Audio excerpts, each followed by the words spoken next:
Good day everyone. Today we will tackle about Lesson 8.0 Education 4.0 and the school curriculum desired learning outcomes. Here are the learning objectives. First is explain what Education 4.0 and the school curriculum.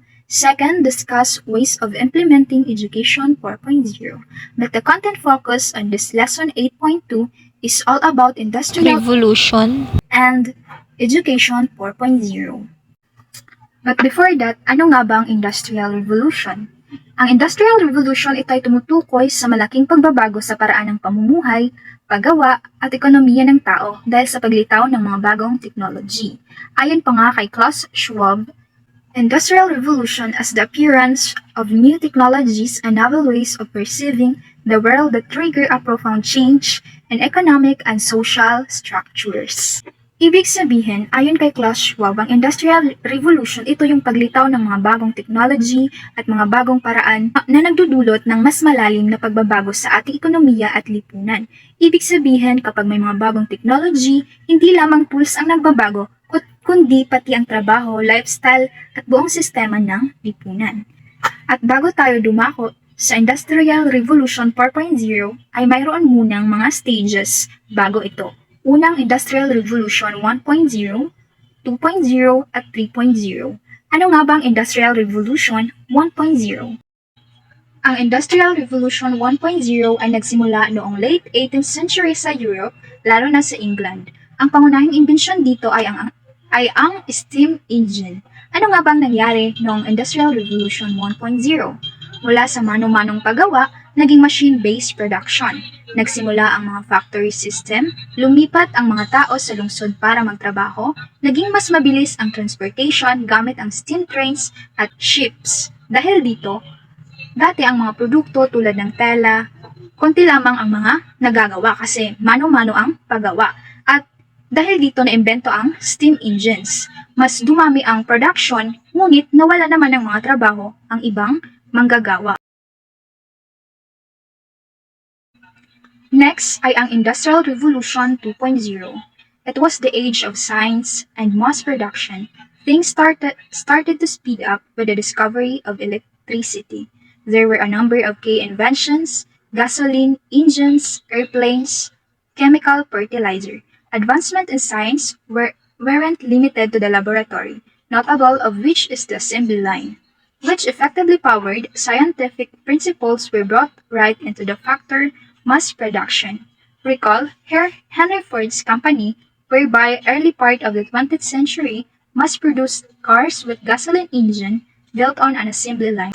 Ibig sabihin, ang Industrial 2.0 ay tinatawag na age of science and mass production dahil dito nagsimulang gamitin ang electricity at scientific methods sa industry.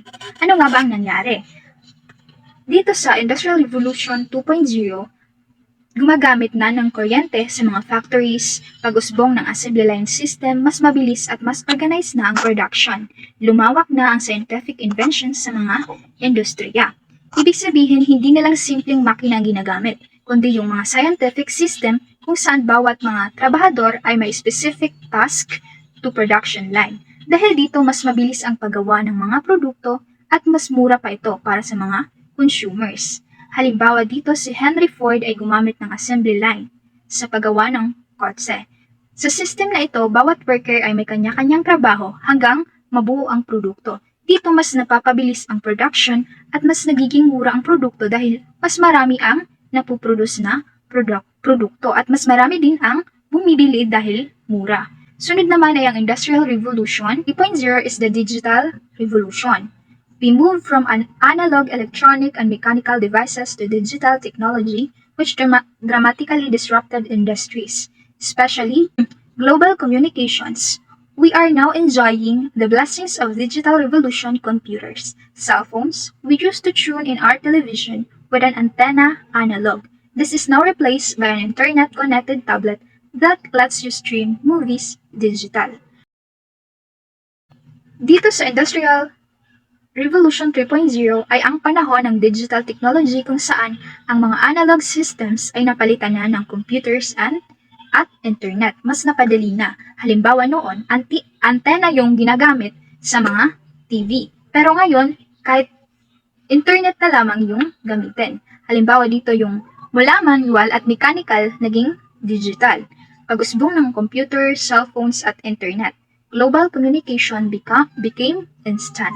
Ibig sabihin, nagsimula dito ang digital world kung saan ang impormasyon ay mas mabilis nang ma-access gamit ang internet.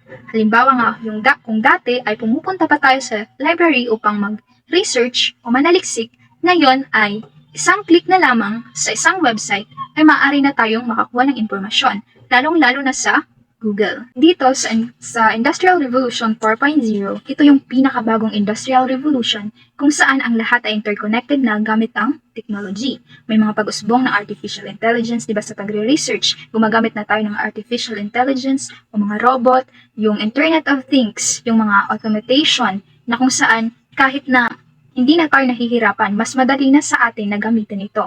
At isa pa dito yung smart system na konektado na sa isa't isa. Diba yung mga gate na automatic bubukas na lang, yung CR, yung diba sa bahay kadalasan, marami na nito.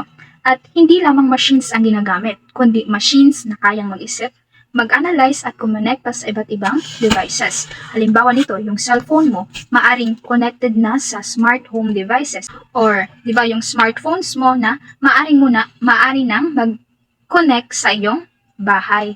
Yung mga appliances mo, maaring connect na lang o click na lang sa cellphone mo. Mas madali na itong magamit.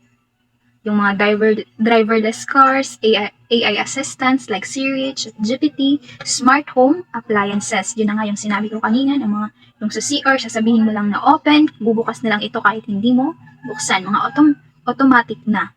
At doon, dahil mas madali mo nang nagagamit, mas nakakawala ng pagod at kahit ano ay pwede mo nang gamitin using technology or internet.